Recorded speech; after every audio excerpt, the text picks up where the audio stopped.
আসসালামু আলাইকুম। আমরা আছি শৈলকুপার হাসপাতালে। এখানে শৈলকুপার বিএলকে নামক স্থানে মোটরসাইকেল দুর্ঘটনায় পারভেজ হাসান নামে এক কিশোর নিহত হয়েছে। আমরা আসছি সেখানে। এখানে দেখছেন তার আত্মীয় স্বজনের যে পরিমাণ আর্তনাদ, বিভিন্ন সাধারণ মানুষের যে লোক সমাগম এখানে চলছে। এখানে সেই বিষয়ে পরিবেশগুলো আপনাদের দেখানোর চেষ্টা করব।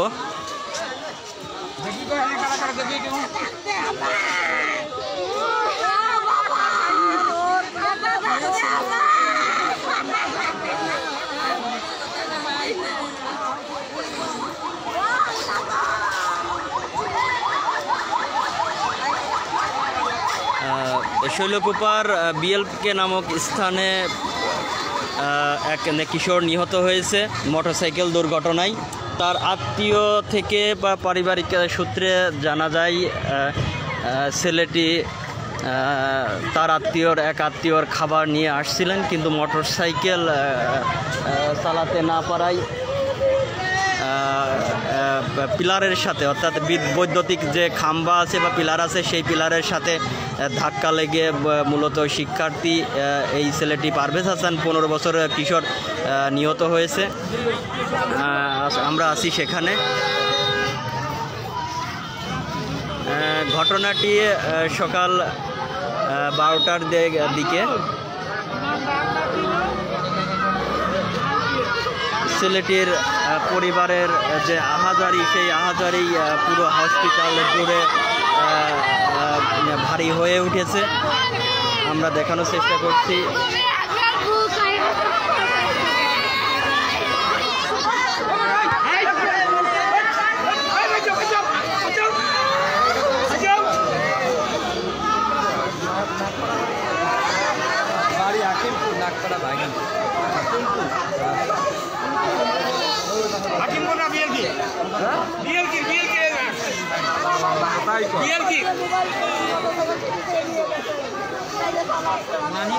তাছাড়া এই দুর্ঘটনা কিভাবে ঘটলো একটু? ঘটনা একার মধ্যে একাই বলে আমরা মাঠে ছিলাম বাবু, আমি শুনতেছি অ্যাক্সিডেন্ট করেছে ছেলেটা, আর তার তো গাছে লাগাছে কিভাবে ঘুরিয়ে যায় আল্লাহ জানে।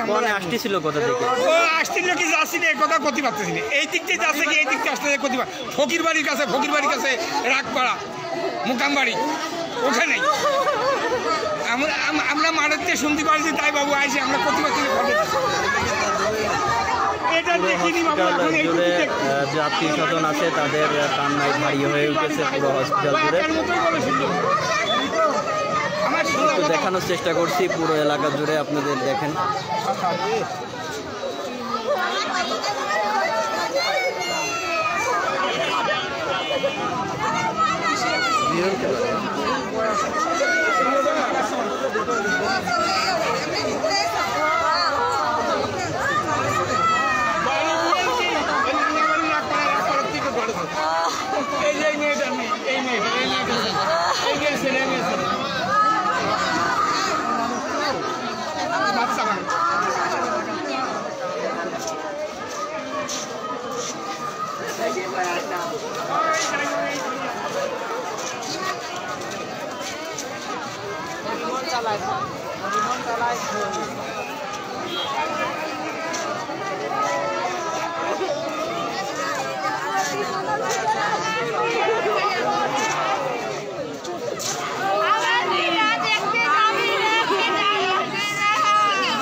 হেলমেট মাথায় থাকতে তো কোনো সময় হচ্ছে না।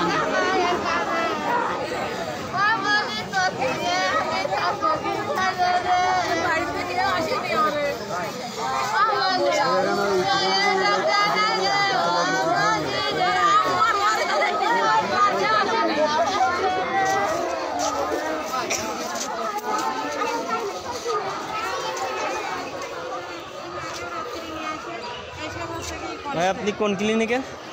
আমি শৈলকুপা প্রাইভেট হাসপাতালে। তো এখানে কি আসছেন? এমনিতে দেখতেছি রিপোর্টটা আর কি। হ্যাঁ রিপোর্টটা একটু দেখলাম। আপনি কি দেখার জন্য আসছেন? জি। আপনি কি দেখার রাইট আছে? না না তা নেই ভাই। তাহলে আপনি কেন দেখতেছেন? হসপিটালে এই যে আপনি দালালি করতেন, এটা কি উচিত?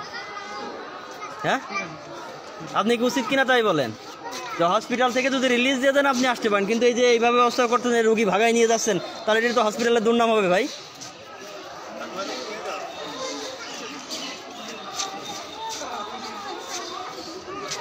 আপনার বাড়ি কোথায়? লক্ষ্মীপুর। আপনি কি এই হসপিটালের উদ্দেশ্যে আসছেন না ক্লিনিকে আসছেন? হ্যাঁ, আপনি হসপিটালের উদ্দেশ্যে আসছেন, তো এখানে বসে রয়েছেন কেন? উপরে যাচ্ছেন না কেন? হ্যাঁ হ্যাঁ, আপনি এদের দেখাবেন কেন? আপনি হসপিটালে আসছেন, ইমার্জেন্সি বিভাগে যাবেন, নইলে বহির্বিভাগে যাবেন। আপনি আমি গরিব মানুষ, এখন ধরতে পারবে না, এখন কুষ্টিয়া ঝিনেদানা পাঠাইয়ে দেবে, তাহলে এখন আমি গরিব মানুষ, আমি এখন কি করতে পারি? আপনার কোথায় পাঠাচ্ছে? ঝিনেদানা কুষ্টিয়া। মানে কি কারণে পাঠাই দিচ্ছে? মানে এই যে সিজার করতে হবে, দ্বিতীয় সিজার, এই জায়গা বলে কোনো ব্যবস্থা নেই এখানে। মানে কি কি সমস্যার কথা বলেছে? সিজার তো সবই হয়, কিন্তু কি কি সমস্যার কথা বলছে আপনাদের? বলেন তো কি বলে? বলতেছে যে হচ্ছে হলো রোগীর পানি ভাঙতেছে, তো এখনো ডেট হয়নি, এই ডেট, এই জন্য ঝিনেদা নিয়ে যাতে বলে। আপনি কোথাকার? আপনি কি হসপিটালের কেউ? আপনি কি? আত্মীয়। ও আচ্ছা আচ্ছা, আপনি কি তার বাড়ি থেকেই আসছেন না এখানে থাকেন? ডাকে আনছে আমার ফ্রেন্ড ভাই। আপনি কোন ক্লিনিকে কাজ করেন? আমি কোনো ক্লিনিকে কাজ করি না। কোনো ক্লিনিকে কাজ করেন না? মানে বাড়ি থেকেই সরাসরি আসছেন না চোখবাই থাকেন? বাড়ি থেকে। বাড়ি থেকে সরাসরি আসছেন? ও আচ্ছা আচ্ছা।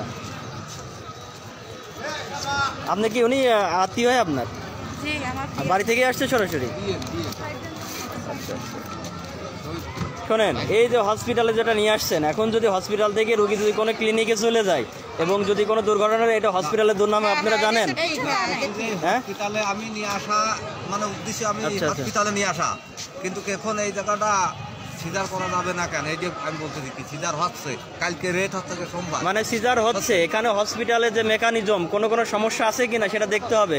হসপিটাল যদি কর্তৃপক্ষ বলে যে আমাদের এই জিনিসগুলো নাই, যন্ত্রপাতিগুলো নাই, আমাদের এইটা নেই, সমস্যার কারণে আমরা রিলিজ করে দিই, হসপিটাল কর্তৃপক্ষ কি বলছে সেটা বলেন আপনি। হ্যাঁ, এইটাই বলতেছে, আমার কথা শুনে ওইটাই বলতেছে যে এই জায়গায় যদি বাচ্চাটা সিজার করলাম, সিজার করে যদি বাচ্চাটা অসুস্থ হয়ে যায়, গ্যাস দেওয়া লাগে, সেটা তো আমাদের এই জায়গায় নেই। সবই ঠিক আছে, হসপিটাল যদি আপনাদের বলে আমার এটা নেই, আপনারা নিয়ে যান, কিন্তু এই হসপিটাল অন্য ক্লিনিকের লোক যদি হসপিটালে প্রাঙ্গণে এসে এইভাবে রোগী ভাগাই নিয়ে চলে যায়, তাহলে এটা কি হসপিটালের দুর্নাম হবে না? তখন বলবো যে হসপিটাল কথা, আপনারা গেটের বাইরে যে কাজটা করতে পারেন, কিন্তু হসপিটালের মধ্যে থেকে কাজটা আর সঠিক করতেছেন কিনা? আপনারও অন্যায় হয়েছে। কারণ আমি ডাক্তার আছে, সবই আছে, আপনি তাদের নিয়ে আপনি এই যে তাদের দেখাতে পারেন, কিংবা আরে ভাই ঠিক আছে, বাইরে যে ক্লিনিকে ইনি প্রেগনেন্ট, এনার সমস্যার কারণে হসপিটাল কর্তৃপক্ষ বলছে যে আমাদের এই সমস্যা, আমাদের সিজার করতে পারবো না, কিন্তু অন্য ক্লিনিকের লোকজন এসে যে রোগীটা এখান থেকে নিয়ে যাচ্ছে, তাহলে এটা আপনি হসপিটালের দুর্নাম না? এইখানে এসে কথাবার্তা বলতেছে যে এই যে দালাল যে চক্রটাগুলো আছে, আপনাদের তো বারবার বলা পরে এইগুলো কাজ ঠেকাতে পারেন না। কি হয়েছে তো কথা বলছে, এই যে হাতে নাতে ধরা পড়া হয়েছে। স্যার তো বলতে দালাল নাই, কিন্তু এখন তো আমরা দালাল সব দেখতে পারতেছি, জানাগোনা চলতেছে। এই যে দেখেন অবস্থা, এটা হসপিটালের দুর্নাম। নেওয়ার প্রক্রিয়া অলরেডি চলতেছে, আমি এসে দাঁড়া দেখলে তো ডেট হয়েছে নাকি, ঠিক আছে, এই ডেটের কাগজটা দেখা দেরি আছে না, এখন ভর্তি করে আচ্ছা ঠিক আছে, দেখতেছেন। আমি হচ্ছে গরিব মানুষ, আমি ঝিঙে দেখতে কম মারাবো। হ্যাঁ, আমি তো এনে নিয়ে আসার উদ্দেশ্যে এনে রাখবো, এনে করবো। আচ্ছা একটু ওয়েট কর।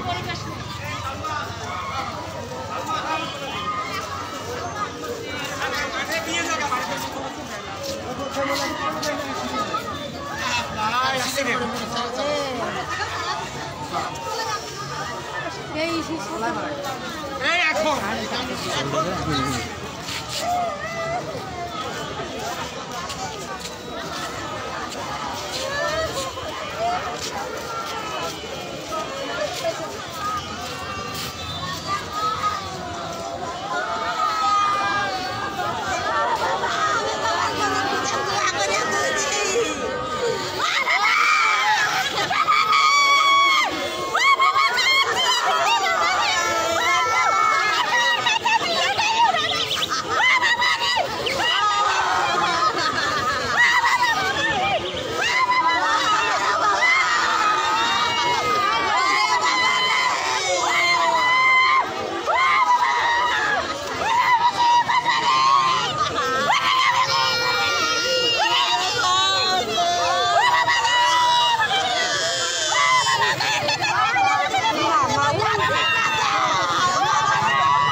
মুহূর্তে দেখতে পাচ্ছেন যে সন্তান হারানোর যে আকুতি বা আত্মীয় স্বজন হারানোর যে আর্তনাদ সেটা চলছে।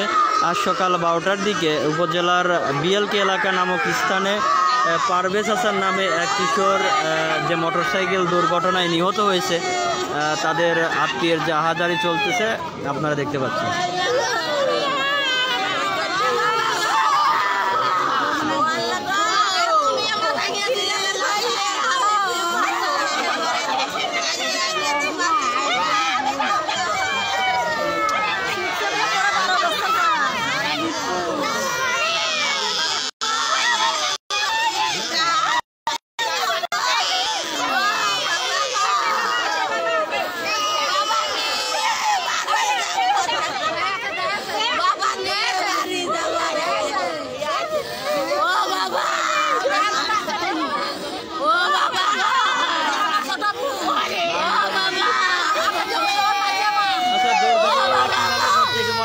দুর্ঘটনা কিভাবে ঘটছে? আমার মনে চুরি করে মোটরসাইকেল দিয়ে আসে অ্যাক্সিডেন্ট করেছে। মামা বাড়ি ছিল। মামা মোটরসাইকেল কোথায়? মামা বাড়ি রাখপাড়া।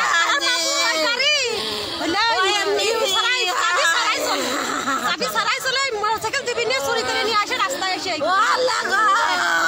আমার বুড়ি বাড়ি আসতেছিল।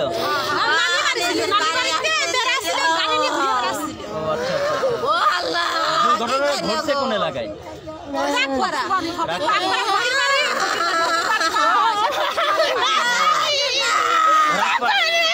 রাজপাড়া এলাকায় ঘটছে।